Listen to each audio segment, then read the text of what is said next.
जरा सोच के देखिए, अगर आज किसी फौजी के घर में घुसकर भीड़नुमा शक्ल में कुछ लोग उसको मार देते हैं, घर पे लूटपाट करते हैं, तो इस देश की मीडिया और इस देश के लोग उसे क्या कहेंगे?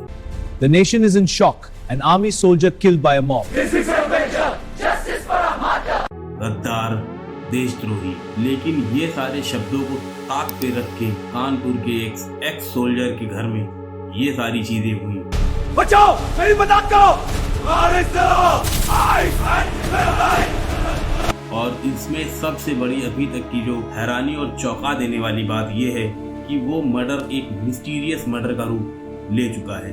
पिछले 40 सालों से एक केस जो अभी तक अनरिजॉल्व है, उस केस की आज पूरी कहानी हम आपको इस वीडियो में सुनाएंगे। साल 1984 इंडिया के इतिहास का सबसे सेंसिटिव और वायलेंट ईयर, जिस समय prime minister of India Indira Gandhi की हत्या कर दी गई। नई दिल्ली से लेके कानपुर तक पूरी तरह से दंगे भड़क उठे और सिख कम्युनिटी को टारगेट कर करके मारा जाने लगा। 31 अक्टूबर सन 1984 को इंदिरा गांधी की हत्या की जाती है और इस हत्या के दौरान हमारे शहर कानपुर के अंदर यशोदा नगर एरिया में एक फौजी जो एक्स रिटायर्ड ऑफिसर था, वो ये बड़े आराम से सोच रहे थे घर में बैठ के कि हमें क्या दिक्कत है भाई, हमने तो पूरी ज़िंदगी जो है देश की सेवा की। पर उन्हें क्या पता था, जिस देश की वो सेवा कर रहे थे उसी देश के लोग आज उन्हें कत्ल करने के इरादे से निकले हुए। ये मर्डर केस आम मर्डर केस की अपेक्षा बहुत ज़्यादा अलग तरीके का है। पिछले 40 सालों से ये मर्डर आज भी अनरिजॉल्व है। इसके पीछे क्या कहानी है, चलिए वीडियो में आप लोगों को पता चल जाएगा। लेकिन बात की जाए, एक्चुअल मिस्ट्री मर्डर नहीं है, मर्डर है पिछले 40 सालों से आज भी ये केस पेंडिंग है और अनरिजॉल्व है। और साथ ही अभी तक उस एक्स सर्विसमैन को जस्टिस नहीं मिला है। ये तो सभी जानते हैं कि दंगों के दौरान जो हमारा लॉ एंड ऑर्डर है वो पूरी तरह से कोलैप्स कर जाता है और ठीक यही हुआ कानपुर के अंदर भी। अगर उस वक्त की रिपोर्ट्स की मानी जाए तो कानपुर के अंदर भी बहुत लार्ज स्केल पे दंगे हुए, लूटपाट करी गई। दंगाइयों ने सिख कम्युनिटी के घरों को टारगेट कर करके मारा और इसी में हमारे एक्स सर्विसमैन दीवान सिंह का भी घर था जो यशोदा नगर में था। वो बड़े आराम से ये सोच रहे थे कि हमने तो ज़िंदगी भर देश की सेवा की है, हमारा क्या होगा। लेकिन उन्हें ये नहीं पता था दंगाई जो आए हैं उनके अंदर जहर घोल घोल के पिलाया गया है और वो जहर उन्होंने आकर के उगल दिया। दंगाई दीवान सिंह के घर में घुसते हैं, लूटपाट करते हैं और उसके बाद बेरहमी से एक भारतीय फौजी की हत्या कर देते हैं। और ठीक इसी मर्डर के बाद से ये केस एक अनयूजुअल डायरेक्शन में चला गया, क्योंकि इस पूरे मर्डर केस में जो सबसे इम्पॉर्टेंट चीज़ है वो ये है कि जो उस वक्त FIR लिखी गई थी वो आज की डेट में भी अनरीडेबल है।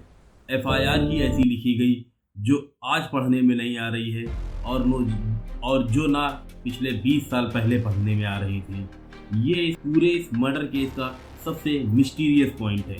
सोचिए, अगर पूरे एक मर्डर केस की अगर बात की जाए तो जो सबसे इम्पॉर्टेंट डॉक्यूमेंट होता है पूरे मर्डर का वो होता है FIR।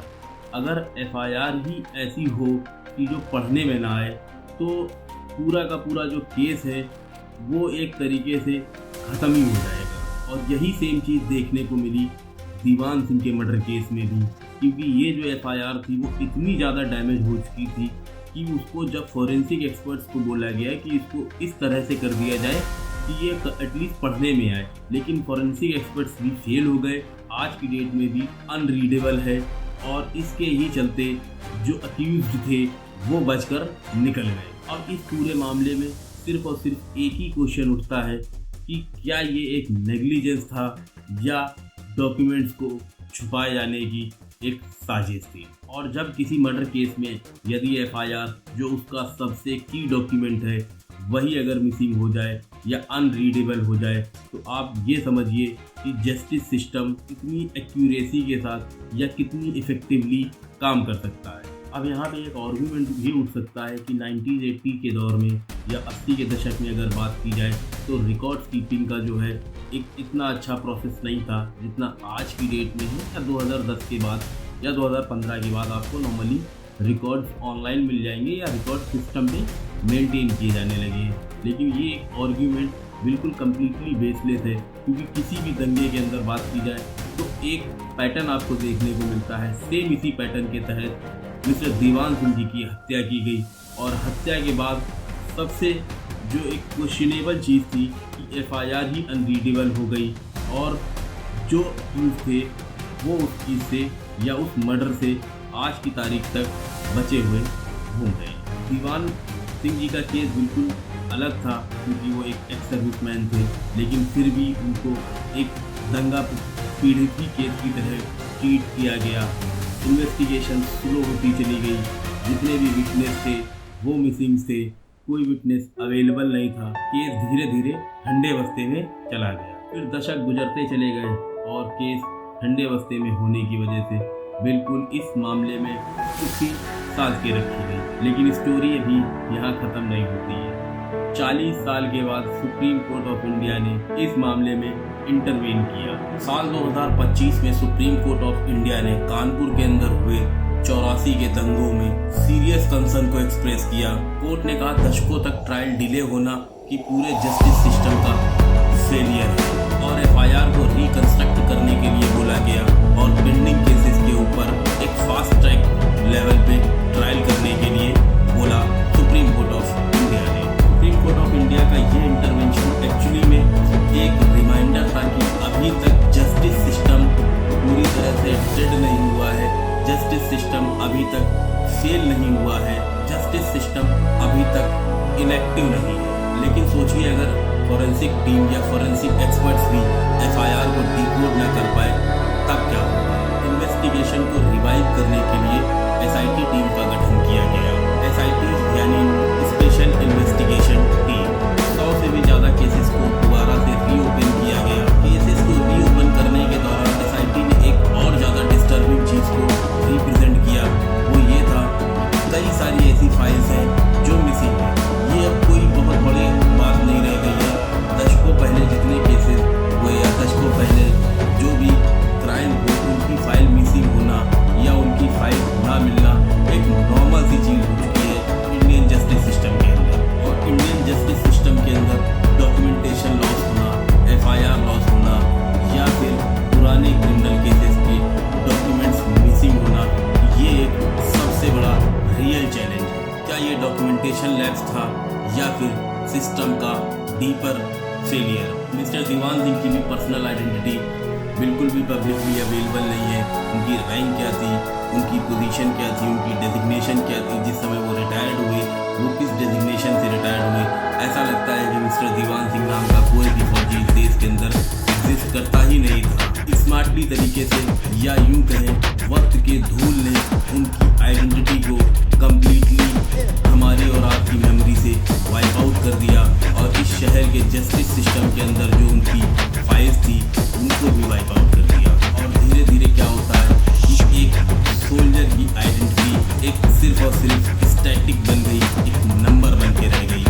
Army service details publicly documented नहीं है, उनका रैंक क्या था, उनका रेजिमेंट क्या था। और इसी तरह से धीरे धीरे एक सोल्जर की पर्सनल आइडेंटिटी को एक स्टैटिक्स या एक नंबर में कन्वर्ट कर दिया गया। और यहाँ पे एक इमोशनल मोड भी आता है कि विक्टिम की फैमिली के बारे में भी पब्लिकली कोई खास चीज़ें अवेलेबल नहीं है, क्योंकि होता क्या है जिस भी घर में इस तरह के हादसे होते हैं या इस तरह की चीज़ें होती हैं, क्योंकि होता क्या है लीगल प्रेशर और सोशल प्रेशर के कॉम्बिनेशन की वजह से ये जो फैमिलीज इस तरह की विक्टिम फैमिलीज होती हैं वो अपने आप को सोशल स्पॉटलाइट से बहुत ज़्यादा दूर कर लेती हैं। लेकिन यहाँ पे एक सबसे बड़ा सवाल ये उठता है कि क्या जस्टिस बिना क्लोजर के कभी कंप्लीट हो सकता है। अगर इस पूरे केस को डीप में एनालिसिस करें तो आपको 3 मेजर फैक्टर्स देखने को मिलेंगे: डॉक्यूमेंटेशन फेलर, इन्वेस्टिगेशन डिले और पॉलिटिकल सेंटिमेंट का इन्वॉल्व होना। और यही वो 3 चीज़ें हैं जो किसी भी केस में अगर इन्वॉल्व हो जाएं तो चाहे केस कितना ही अच्छा हो